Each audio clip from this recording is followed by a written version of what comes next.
Hello students. तो कैसे हैं आप लोग? उम्मीद है अच्छे होंगे। आपकी पढ़ाई अच्छी चल रही होगी और सब कुछ बढ़िया होगा। तो आज हमारा क्लास 9 का लेक्चर नंबर 10 है। NCERT mathematics chapter 1 number system का एक्सरसाइज 1.6। तो आज हम इस एक्सरसाइज को खत्म करेंगे एक बेहतरीन लेवल पर, एक बेहतरीन ढंग से। और एक्सरसाइज 1.6 खत्म होते ही हमारा चैप्टर 1 क्लास 9 का नंबर सिस्टम वो खत्म हो जाएगा। तो अभी तक आपने जिस वे में वीडियो को देखा है, सराहा है, उसके लिए आप सभी का बहुत धन्यवाद। और आगे बस अपना समर्थन, अपना प्यार बरकरार रखना, ताकि जो मेहनत मैं आपके लिए कर रहा हूँ ना, जो मेहनत मैं आपके लिए कर रहा हूँ, इस मेहनत को अप्रिशिएट करने की ज़रूरत है। और हम और आप जो वर्चुअल वर्ल्ड यानी कि वर्चुअली कनेक्ट है ना हम लोग एक दूसरे से, उसमें आप हमें कैसे अप्रिशिएट कर सकते हो? तो चैनल को सब्सक्राइब करके, वीडियो को लाइक करके, वीडियो को अपने दोस्तों तक शेयर करके। तो आप हमें ये करना, आप हमें अप्रिशिएट करो, ताकि मैं आपके लिए और मेहनत कर सकूं और बेहतरीन कंसेप्ट, बेहतरीन ढंग से आप तक पहुंचाने का प्रयास करो। तो चलिए शुरू करते हैं आज का सेशन। तो आज हमारा लेक्चर नंबर 10 है। तो सबसे पहला क्वेश्चन है कि find 64 to the power half. ये हमें फाइंड आउट करना है, 64 का पावर हाफ हमें फाइंड आउट करना है। तो जब भी इस तरह क्वेश्चन आए ना, तो आप अपने मन में एक बात बैठा लेना, मन में एक बात को आप बैठाना कि जब भी इस तरह का क्वेश्चन आए, आपको करना क्या है कि जो डिनोमिनेटर है ना, जो भी पावर पावर अगर फ्रैक्शनल वैल्यू में दिया हुआ हो, तो जो डिनोमिनेटर है पावर का, उससे आपको किसी भी तरीका से, चाहे कोई भी तरीका आप यूज़ कर लेना, उसे आपको हटाना है। बट वो तरीका लीगल होना चाहिए, इलीगल नहीं। लीगल कहने का मतलब क्या हुआ कि रूल, जो मैथमेटिक्स के रूल हैं उसके अकॉर्डिंग। ऐसा नहीं कि आप बोलना कि सर ने कहा था कि नीचे हटा देना तो हमने हटा दिया, ऐसा थोड़ी ना होता है। ठीक है, ठीक है। तो आप कैसे हटा सकते हो? तो यहाँ पे जैसे आप यहाँ पे देखो 1/2 है। अब ये 2 को हटाना है आपको, कैसे हटाओगे? 2 से मल्टीप्लाई कर दिए तो 2 1 जा 2 कैंसिल हो गया। अगर 5/7 है, ये आपको 7 को हटाना है, तो आप यहाँ पे 7 से मल्टीप्लाई कर दिए, 7 7 हट गया, 7 1 जो 7 खत्म, 5 बच गया। तो सेम वे में ये जो 1/2 है ना, तो आप इसे किसी भी तरीका से 2 से मल्टीप्लाई कर दो। तो 8 का अगर हम 64 को अगर 8 का स्क्वायर लिखते हैं, ये 1/2। और आप पिछले क्लास में जब पावर एंड एक्सपोनेंट चैप्टर पढ़े होंगे, उस टाइम पे बताया गया होगा कि जब भी इस तरीका का सिनेरियो हो, वहाँ पे आप क्या करते हैं? मल्टीप्लाई कर देते हैं। तो 8 का स्क्वायर इंटू 1/2। अब ये 2 का वैल्यू 1 2 2 2 से कट गया, 2 कितने टाइम्स में? 1 टाइम्स में। 1 इंटू 1 1 हो गया। अब 8 का पावर 1 हो गया। अब किसी का पावर भी 1 होता है तो उसका वैल्यू तो वही रह जाता है। इसका आंसर कितना हो गया? 8 हो गया। आई बात समझ में? आई बात समझ में? आप बताओ मुझे, आ गया ना? चलो बहुत अच्छा है, आगे बढ़ते हैं। Second question, 32 to the power 1/5। अब ये 5 को हटाना है। 32 का कितना, मतलब 32 को हम 5 के पावर में कैसे रिप्रेजेंट कर सकते हैं? कैसे? नहीं पता? यहाँ तो 64 था, पता था कि 8 का स्क्वायर 64 होता है, बट यहाँ पे कैसे करोगे? प्राइम फैक्टराइजेशन, बिल्कुल सही। प्राइम फैक्टराइजेशन के तहत हम लोग ये निकाल पाएंगे।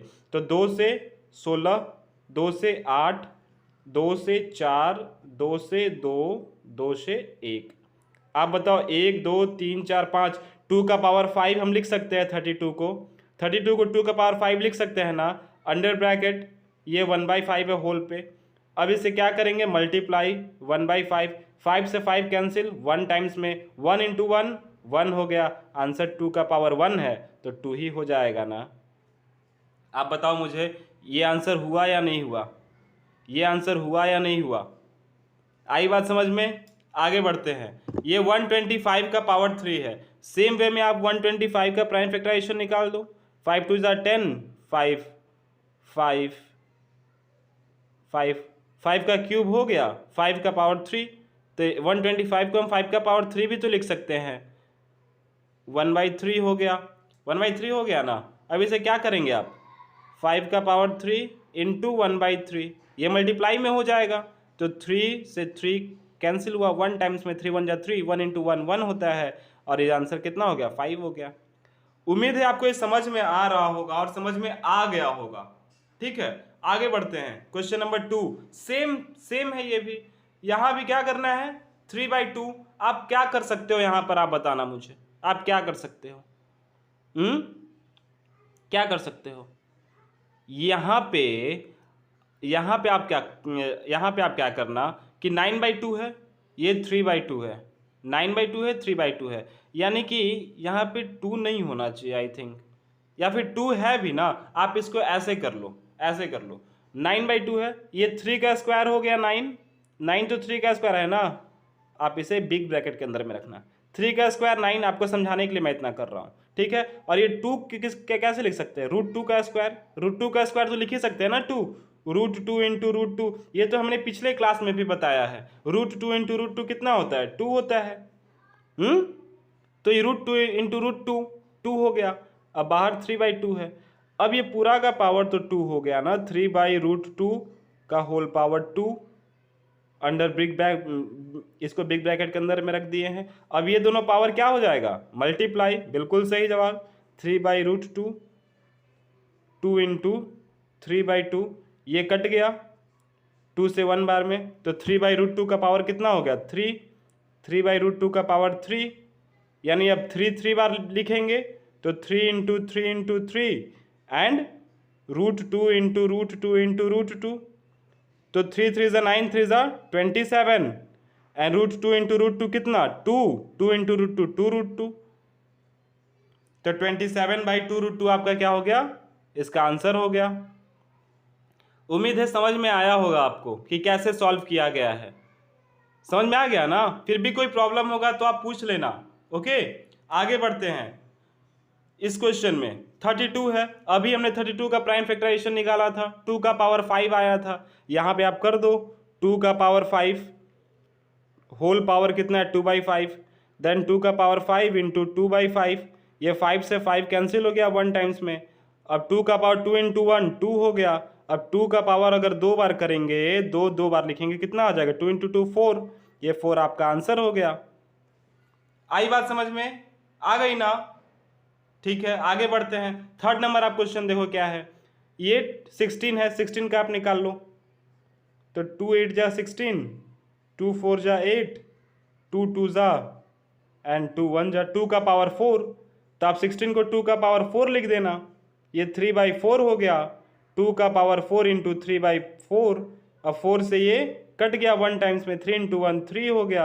अब 2 का पावर 3 क्या होता है? 2 इंटू 2 इंटू 2, तो 2 दूना 4 दूना 8, 2 का पावर 3 क्या होता है?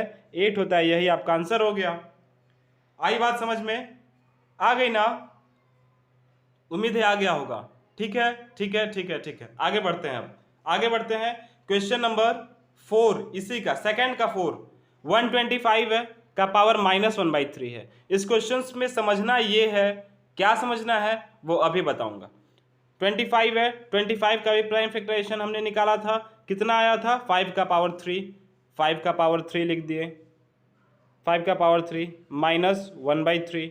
अब 5 का पावर 3 इंटू -1/3, 3 से 3 कैंसिल, 1 टाइम्स 3 1 जा 3, और 1 इंटू -1 होता है। अब बोलोगे सर जी 5 का पावर -1, आंसर तो हमें देना है।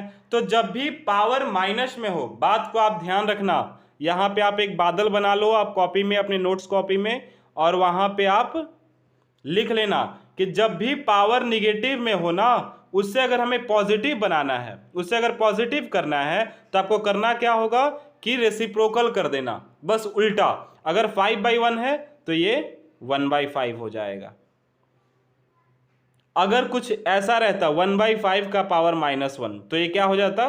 5 हो जाता। ठीक है, तो निगेटिव पावर को जब भी पॉजिटिव करना है तो जो नंबर है ना उसका रेसिप्रोकल कर देंगे, बात बन जाएगा। ये 5/1 था, ये 1/5 हो गया। आई बात समझ में? उम्मीद है आप समझ गए होंगे। आगे बढ़ते हैं क्वेश्चन नंबर 3 की तरफ। यहाँ पे सिंप्लीफाई है, वहां पे तो फाइंड आउट करना था, आपने सिंपली एक क्वेश्चन दिया गया था, उसका आंसर आप फाइंड आउट कर लिए। अब करना क्या है? अब क्या करना है भाई? अब हमें सिंप्लीफाई करना है। ये 2 का पावर, तो इसके लिए कुछ नोट्स, कुछ पॉइंट्स जो हैं वो बतानी जरूरी है।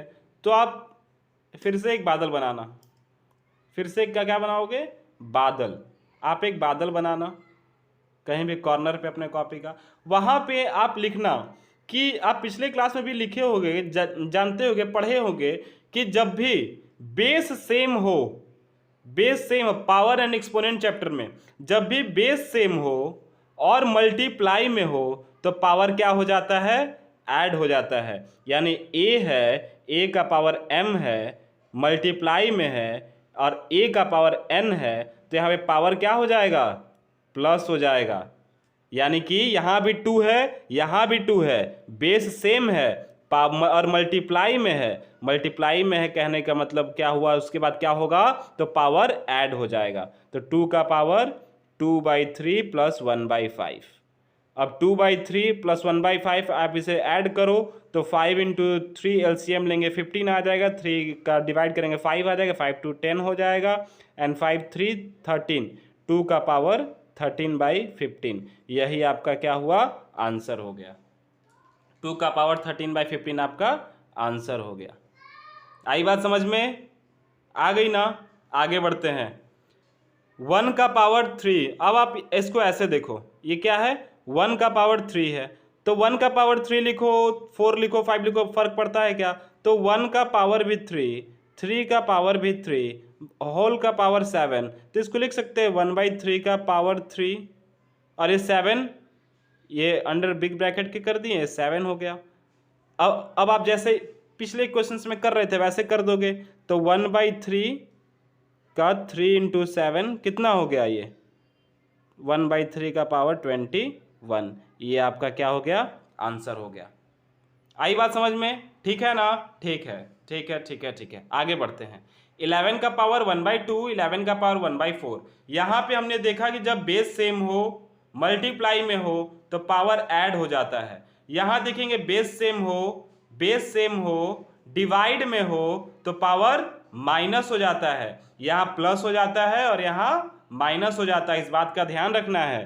तो इसको तो हम ऐसे लिख ही सकते हैं ना, डिवाइड, यहाँ पे डिवाइडेड बाई 11 का पावर 1/4। इसी चीज को ना ऐसे रिप्रेजेंट कर दिया है, तो पहले हमको इस चीज को ऐसे ले आएंगे, बेस सेम हो गया, बेस सेम है हमारा, डिवाइड में है, पावर क्या होगा, माइनस होगा। तो 11 का पावर 1/2 माइनस 1/4, तो 1/2, 1/4 का एलसीएम लेंगे तो 4 आ जाएगा, 2 से 2 इंटू 1 1, 11 का पावर कितना, 1/4। यही आपका क्या हो गया, आंसर हो गया। ठीक है ना, ठीक है ना। कोई भी प्रॉब्लम होगा आप बेझिझक हमें YouTube के कमेंट सेक्शन में पूछना, WhatsApp पे पूछना, मतलब जहां भी इंस्टेंट डाउट क्लियरेंस होगा, इंस्टेंट डाउट क्लियरेंस। ओके, आपके हर एक डाउट का सफाया किया जाएगा यहाँ पे। उसके बाद क्वेश्चन नंबर 4 की तरफ बढ़ते हैं कि 7 का पावर 1/2, 8 का पावर 1/2। यहाँ पे क्या होगा पता है, यहाँ पावर सेम हो गया, यहाँ क्या हो गया, पावर सेम, बेस अलग है, क्या हो जाएगा, बेस मल्टीप्लाई हो जाएगा। आप कहीं ये सब लिख लेना एक जगह पे, जो मैं कह रहा हूं उसे आप कॉपी में नोट कर लेना कि जब बेस सेम हो, मल्टीप्लाई में हो, पावर ऐड, बेस सेम हो, डिवाइड में हो, पावर माइनस, पावर सेम हो और मल्टीप्लाई में है, पावर सेम हो, मल्टीप्लाई में हो, बेस डिफरेंट है, तो बेस क्या हो जाएगा, मल्टीप्लाई हो जाएगा। 8 इंटू 7 56, 56 का पावर 1/2। ये आपका आंसर हो गया। अगर ये 56 किसी का स्क्वायर है तो 2 से कट भी सकता है, नहीं है तो यही आंसर हो गया। उम्मीद है आपको समझ में आ गया होगा। तो आज हमारा एक्सरसाइज 1.6 जो है वो खत्म हुआ, 1.6 खत्म हुआ, और 1.6 के खत्म होते ही नंबर सिस्टम भी खत्म हो गया। तो आपसे बस इतना करना है, आपको बस इतना करना है कि लेक्चर नंबर 1 से, आज हमारा लेक्चर नंबर 10 था, तो लेक्चर नंबर 1 से आप देखना, कोई भी डाउट हो तो आप पूछना। एक बेहतरीन ढंग से हमने चैप्टर 1 को खत्म किया है, और आप पहले चैप्टर से यह अंदाजा लगा सकते हैं कि हम किस लेवल पे यहाँ पे बताने वाले हैं आपको, और किस लेवल में आपको पढ़ाने वाले हैं। और ये टोटल फ्री ऑफ कॉस्ट है। हर एक क्वेश्चन, चाहे वो एग्जाम्पल्स के हों, चाहे वो आपके एक्सरसाइज के हों, हर एक क्वेश्चन का सॉल्यूशन मैंने करवाया है। ठीक है, तो आप पढ़ाई करो बस, और कुछ नहीं, और अपने दोस्तों तक इस वीडियो को पहुंचाओ ताकि ज़्यादा से ज़्यादा लोगों तक ये पहुंच सके, और ज़्यादा से ज़्यादा लोग इसके बेनिफिशियरी हो सके, और हम भी मोटिवेट हो सकें। हमें भी अपनी मेहनत का कुछ तो एप्रिसिएशन मिले। तब तक आप पढ़ाई करना। मिलते हैं अगले वीडियो में। अपना ख्याल रखना, अपनों का ख्याल रखना। धन्यवाद। जय हिंद।